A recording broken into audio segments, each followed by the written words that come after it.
Umujyanama wa Perezida Paul Kagame mu by'umutekano General James Kabarebe yahishuye uko Minisitiri w'Ingabo z'u Rwanda Major General Albert Murasira yavuye mu ngabo zari iza Exfar mbere yo kwinjira muri RPA yaje guhinduka RDF ikaze. General Kabarebe yabigarutseho ku wa gatanu tariki ya 3 Gashyantare ubwo aganiriza urubyiruko rusaga 600 rwitabiriye ibiganiro bigamije kurwigisha amateka yaranze u Rwanda ndetse n'uruhare rufite mu guharanira kubaka ahazaza heza h'igihugu. N'urubyiruko rwibumbiye mu makoperative rurimo abamotari, urubyiruko rw'abakorerabushake Youth Frontiers, abakarani, abanyonzi, abafotora, abatunganya imisatsi, abahoze ari abazunguzayi, abadoda inkweto ndetse n'abandi. Muri kiganiro General James Kabarebe yabajijwe n'umwe mu rubyiruko witwa Uwizeyimana aho ingabo za Exfar zatsindwaga ku rugamba na RPA zajyaga.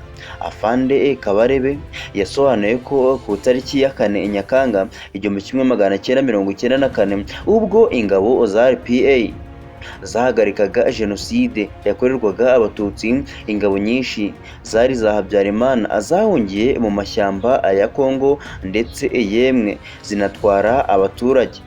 Yavuze ko cyakora hari abasirikare 1500 ba Exfar bari bamaze imyaka 4 bahanganye ku rugamba na RPA, jenoside ikirangira banze guhunga ahubwo baza kuyiyungaho. Ati hari 1500 b'abasirikare b'abofisiye batashoboye guhunga abasigaye.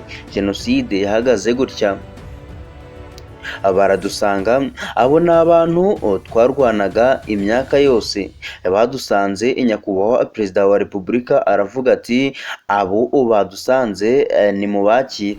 General Kabarebe yavuze ko na mbere y'uko jenoside ihagarikwa Perezida Paul Kagame mu mezi 3 yari yatanze itangazo kuri radiyo Muhabura ahamagarira ingabo za Habyarimana kudafatanya n'interahamwe gukora jenoside ahubwo zikihuza na RPA kugira ngo bafatanye urugamba rwo kubohora igihugu.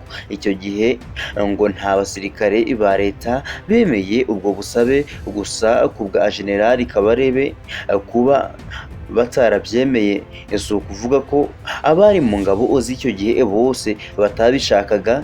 Hariho bamwe bashakaga kuza ariko batari bafite uko baza, ariko jenoside ihagaze abenshi baradusanze. Mu basirikare 1500 bahise biyunga na RPA barimo na Minisitiri w'Ingabo z'u Rwanda Major General Albert Murasira, nk'uko General Kabarebe yakomeje abisobanura. Ati baraje baradusanga twivanga nabo, wari ufite ipeti rye ararigumana, turutaga adutera amasaruti turakorana. Nta cyahindutse kidasanzwe ku ngabo za RPA zahagaritse jenoside ahubwo imbaraga zariyongereye.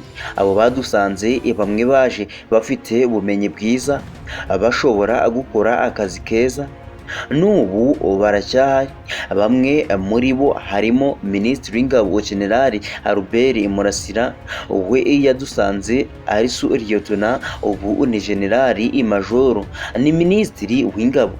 Murasira akihuza na RPA ngo Perezida Kagame yamubajije ibyo yize ndetse n'icyo yakoraga, undi amusubiza ko yize imibare akaba yari umwarimu muri kaminuza y'u Rwanda. Perezida Kagame ngo yahise amuha akazi mu biro bye, amushinga planning igenamigambi.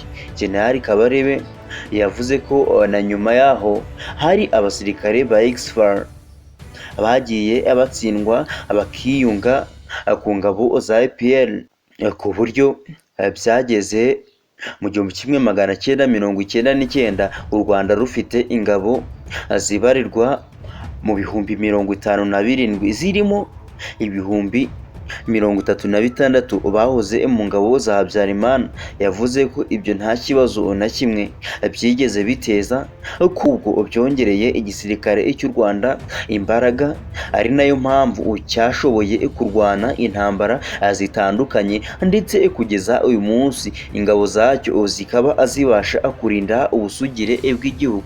Hasta la vista.